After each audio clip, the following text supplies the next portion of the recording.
I just wanted to show you.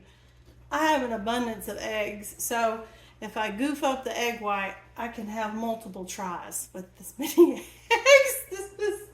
This is insane. They went nuts this week, so I could have a big egg hunt, and I don't even have to color them. Hi guys, Brandy here. Welcome to my kitchen. I want to welcome you to my channel if you're new here. This is Sewing Back, and today is the day before Easter Sunday, and it's kind of late, but I am going to get this Southern classic coconut cake made.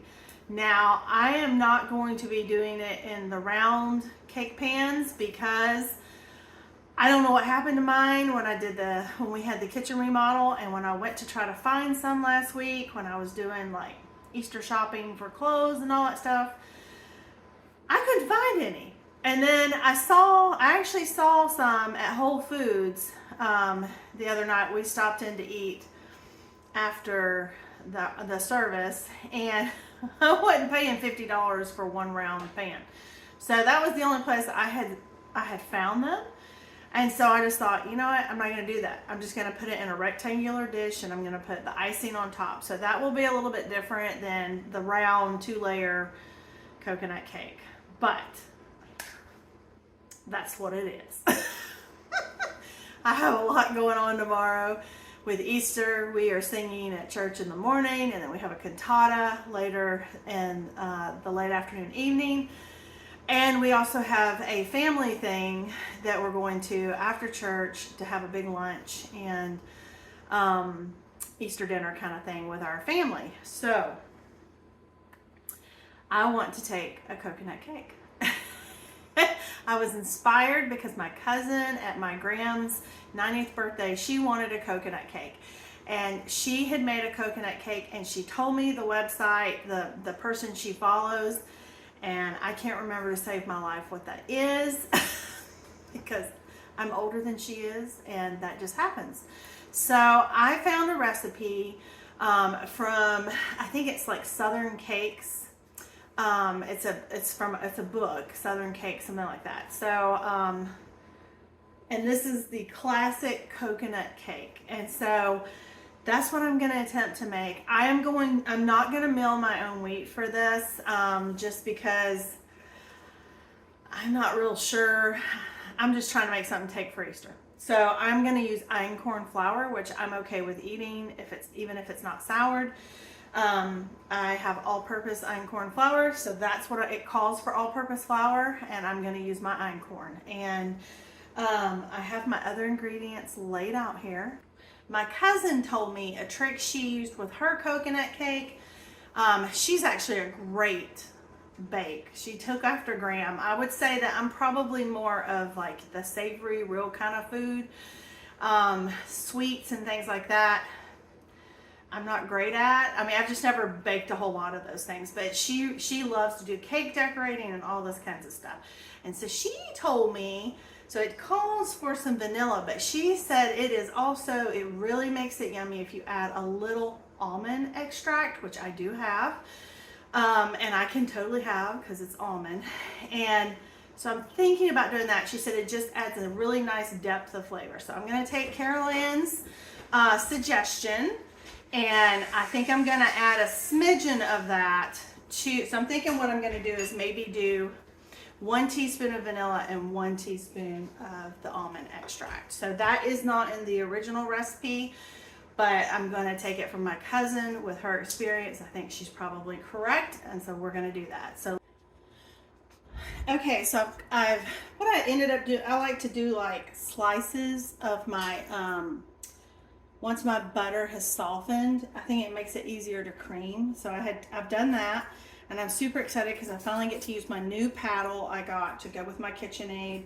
They like recalled my other ones because I think they used pewter or something in it. I don't know. And I was finally able to get one that fits my machine. I got a new dough hook and I got a new paddle. So it says that we want to cream our butter. I already have my oven preheated to 350 degrees. I am going to use my little glass Pyrex, and I'm just going to spray it with some, well, it's not coconut oil. I keep calling it coconut oil, but it's avocado oil cooking spray. And I do think I'll probably put a little flour on that in a minute. But I want to go ahead and get this going because you want to get it creamed first. It says on a medium.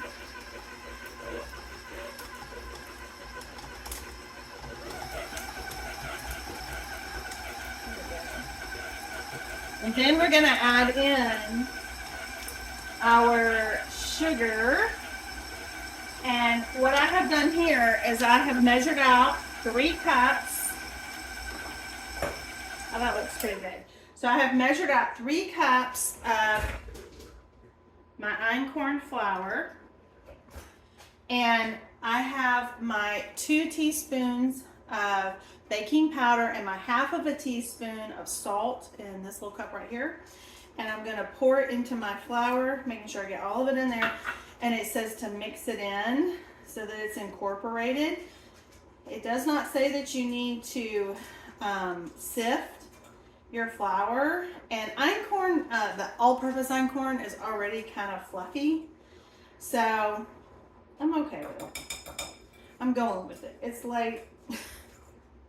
I meant to do this earlier, and I was so exhausted after we had a special practice today. It was like 3 hours of non-stop singing, and I was just pooped.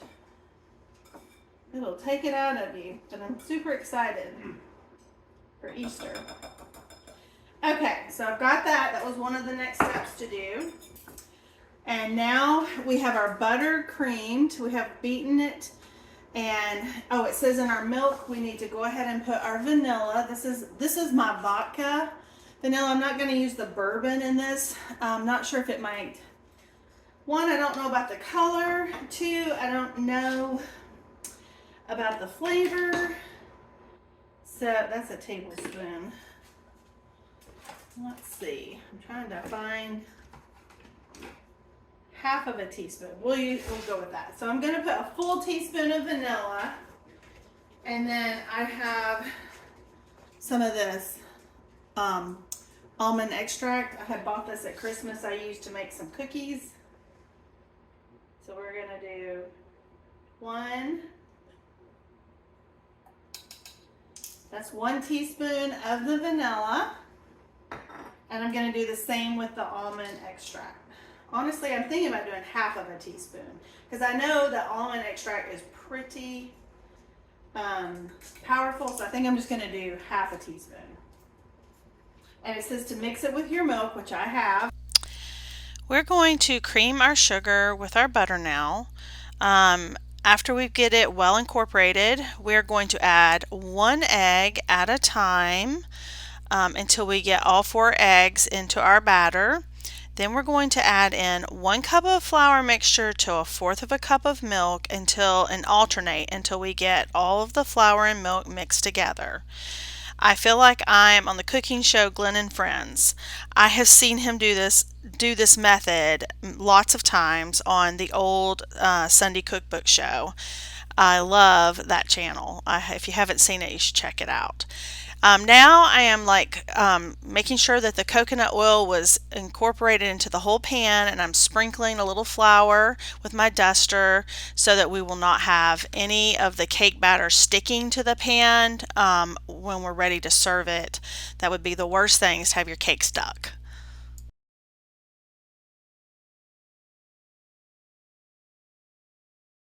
Okay, so we've got our batter in there. I will say, usually coconut cake looks pretty white, but this one definitely looks a little yellow, and that may be because I used an einkorn flour. It does have more of a creamy tint to the flour, as does kamut. So that's pretty typical, but that's okay. The icing won't be, it'll be white. It'll have all the coconut, so it won't matter.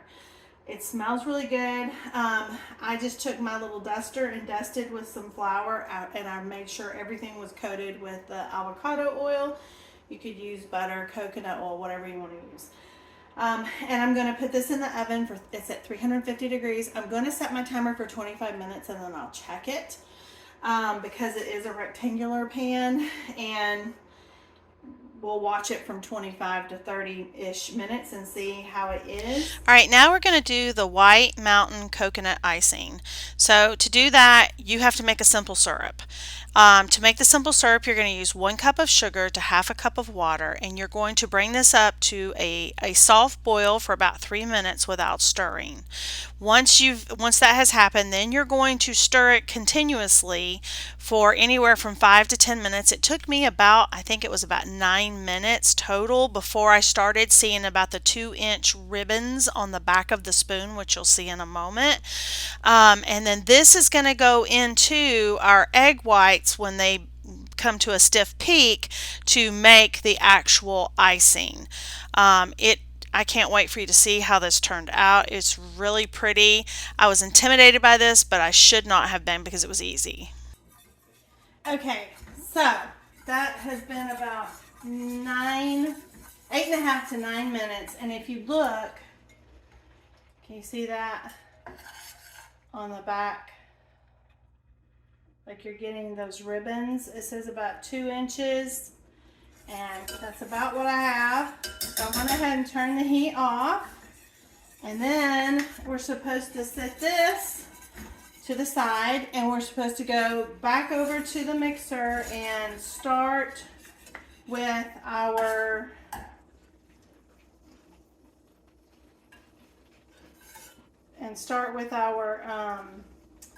egg whites. There we go.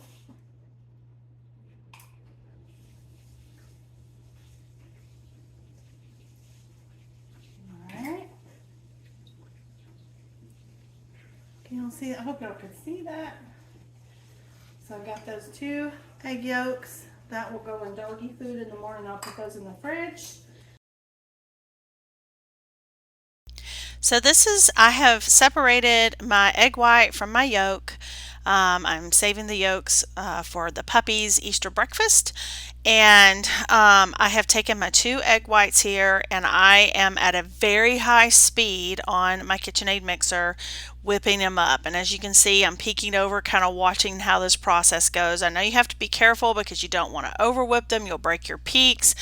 And I am no expert at this, and so this just was such a fun learning process for me. Guys, I've got my icing made. I'm super stoked about that. That was so cool. That was really a lot of fun. I enjoyed that more than I thought I would. Typically, I am not somebody who does. I might have licked the beater, sorry. Anyway, typically I'm not someone who does a tremendous amount of baking and things like that because I do watch my blood sugar very carefully, and I've just found it's easier not to have those kinds of things around kind of thing. And typically when we have those occasions like birthdays and stuff like that, my kids have specific things that they want, and typically Publix Bakery takes care of that for us because they make certain things that my kids like. And I always try to honor what their wishes are on their birthday. And then the rest of the time, usually, like my gram was always the baker. My cousin, she kind of really started getting into baking, I think in her teen years. And I was happy to do the savory kind of things. And so, and at my husband's side, my mother-in-law, she likes to bake things and stuff like that. She's typically done little things here and there. Or her mom, when she was around, when Louise was around, she always made some yummy things.